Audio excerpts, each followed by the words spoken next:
Fuck, I knew something like that was gonna happen. I think I got more coolant on the floor than what I saved. Fucking 20 bucks a gallon, a lot of money down the fucking drain. Alright, starting this video off, just gonna get the garage heated up. Then I'm gonna start doing some powder coating, but I picked up this a while ago.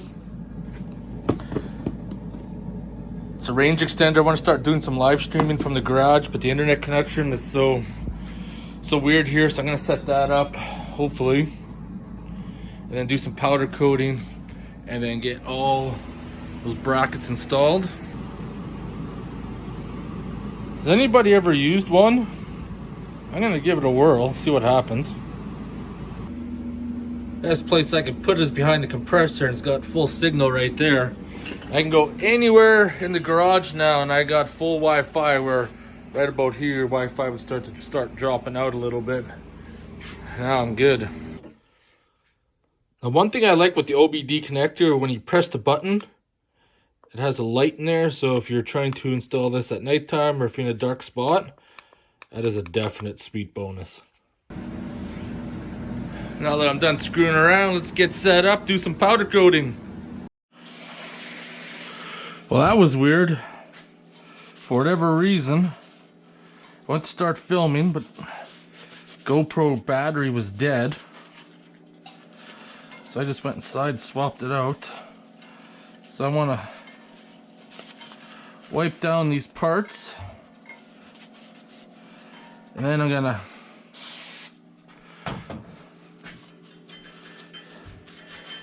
toss it in the oven to bake. That'll help cook off any oils and grease that may possibly be on there. Alright, I think I got those ones. Alright, this one here has been baking. Any oils or greases hopefully should be cooked off.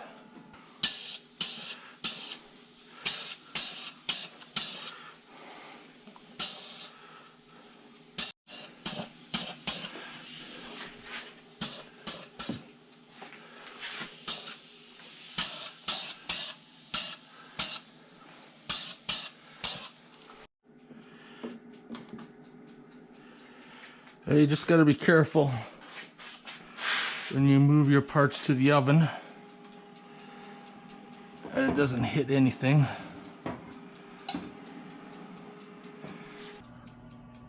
didn't actually think about this. That small piece has already flowed, but the bigger aluminum piece hasn't, because that has to get to a temperature of 400 degrees for that powder coat to flow. This is actually one part of the ECM mount.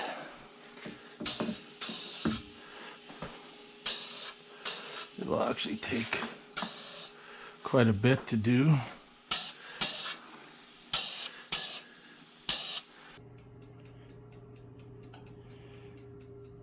Take a little bit for those parts to cool down. They're looking good. First pieces came out all right. Very carefully lift this one. Oh, I see the top needs to be coated just a little bit more. Woo.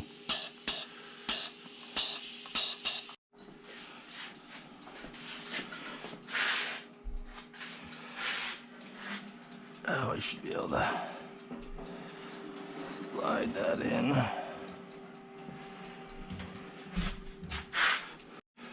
Throw the last piece in the oven to bake.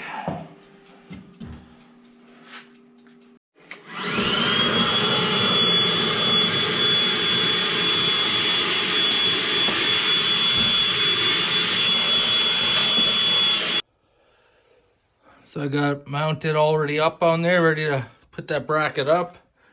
Everything turned out to be pretty good.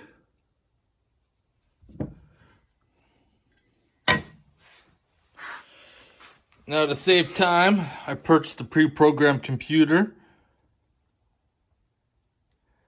which has everything that I need. Stock tune to get me going. Everything's put on.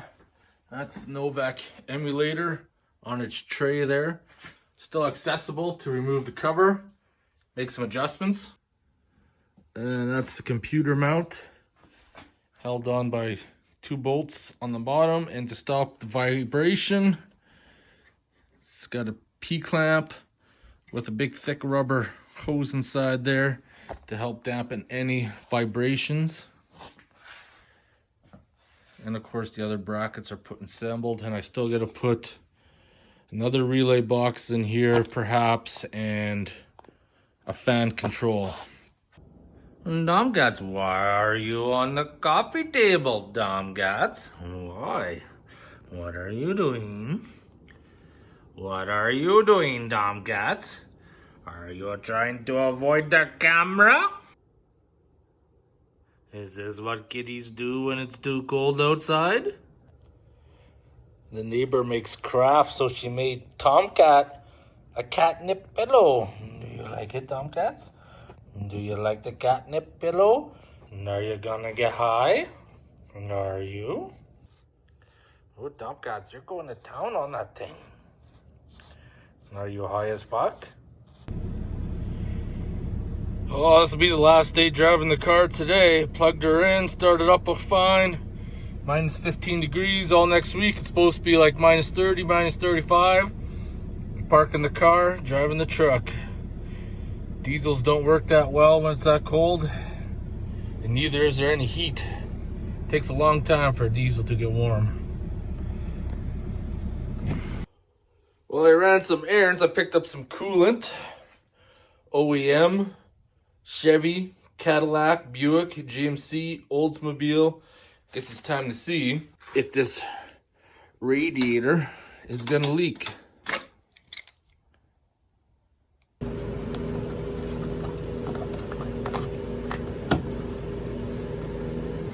3D printed this funnel a little while ago.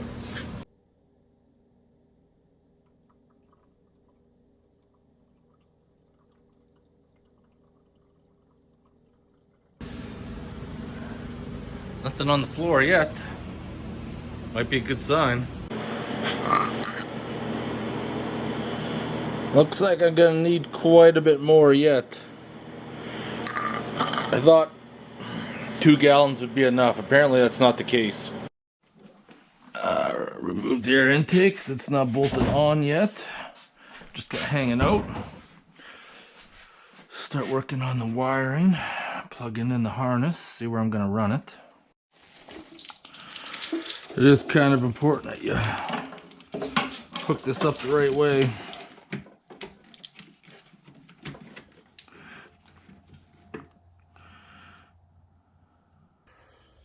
So it just occurred to me I was just about to button up the connections, and I need to put a fan circuit in. That's what I need to do. I should have actually ordered this harness with a fan circuit, but I didn't, and now I kind of regret it. But I kept all the wires from when I built the harness, so I can just put one in.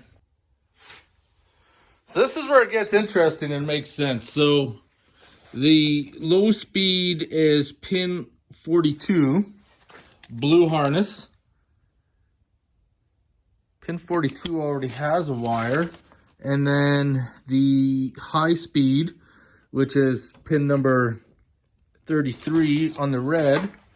Pin number 33. Get this out of the way. 33 on the red harness is pinned. So I'm assuming that most accessories go to this plug right here. So I'm just going to remove right here and see if I can find that wire. So high speed fan, pin number 33. I believe it is, yes, pin number 33.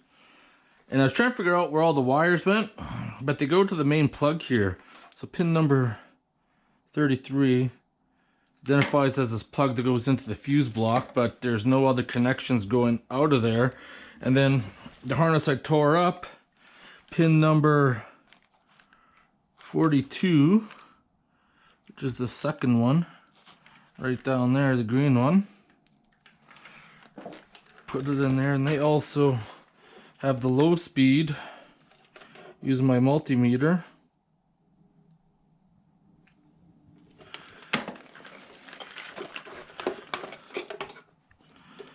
You just stick that in there, get the fuck in there. On this second probe right here, and they got continuity. So I'm just going to carefully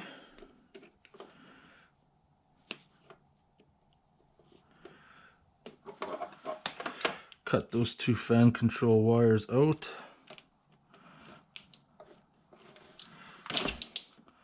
Pull them through.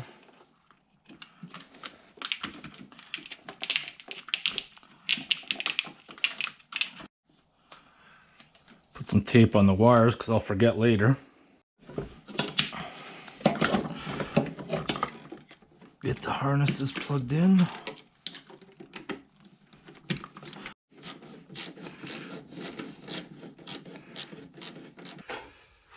Planning on rolling with just the one fan right now for testing, but there's lots of real estate in the grill. If I want to add another one in the front, push and then pull through.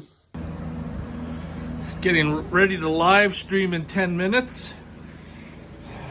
Gonna preheat the garage a little bit.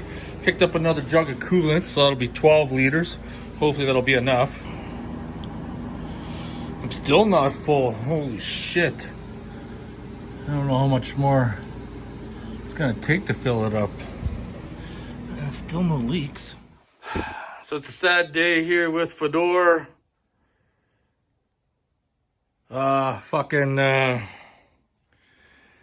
Just sitting here, fucking looking at the LS swap. We got fucking head gasket issues.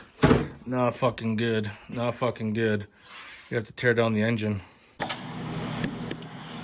You can see, but you can see coolant down there and pissing out both sides, especially underneath.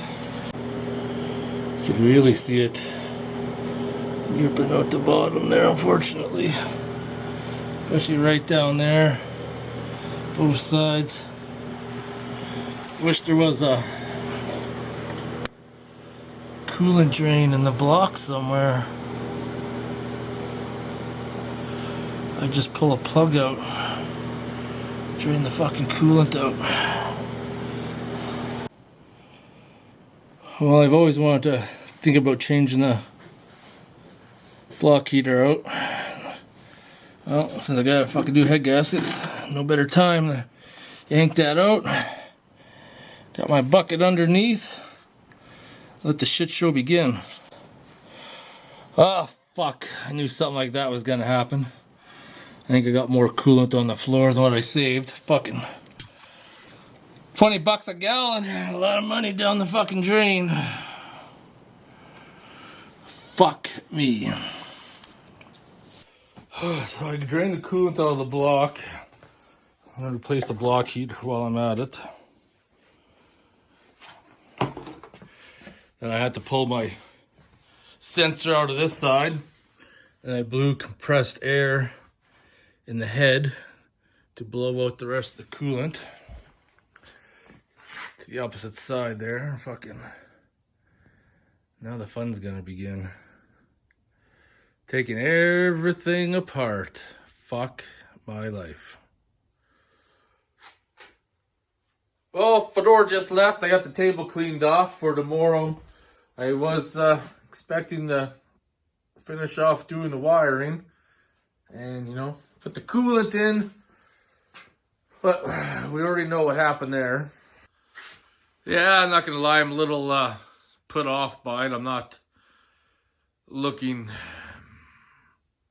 too happy to be pulling the heads off and doing the head gasket. After I live streamed, I sent the guy who did the engine a message and let him know that we put coolant in it and fucking start pissing out to the gaskets. And he was very quick to respond and said that at the time that I bought this engine, they had some problems with some gaskets. He said they were 0.020 too long, he said. So what happened is that once the heads got torqued down, they'd get a crinkle or a wrinkle in them. And he said, I'm the fourth person that it's happened to, so he's gonna get me all new gaskets and everything else. So I guess tomorrow I'm gonna start tearing it down, and he offered to come over and do them, but I said, you know what, it'll be content for my YouTube channel anyways. I can make a few videos out of certain things that I wasn't able to cover before, so start doing that. I mean, that's another delay in the project. I should be upset, I should be mad, I should be fucking just livid, smashing shit on the ground, but everything I've done on this Jeep has been a constant struggle, from parts not fitting up properly, have to remanufacture everything. So why should anything at this point go smooth? And who knows what's going to happen fucking once we start? What kind of issues? What kind of fucking can of worms are we going to open up then? But the point is, got to keep moving forward. Fucking, it's all an experience. You guys that have watched this series are seeing what kind of bullshit that you're going to encounter when you do this kind of thing. But it is what it is. I already had a few motherfucking beer times with the live stream, so I'm not going to end that, but I'm going to end this video here. I hope you guys enjoyed the video.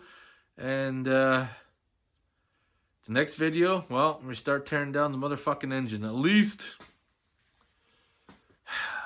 I could pull the fucking heads out inside the engine bay. So it is what it is.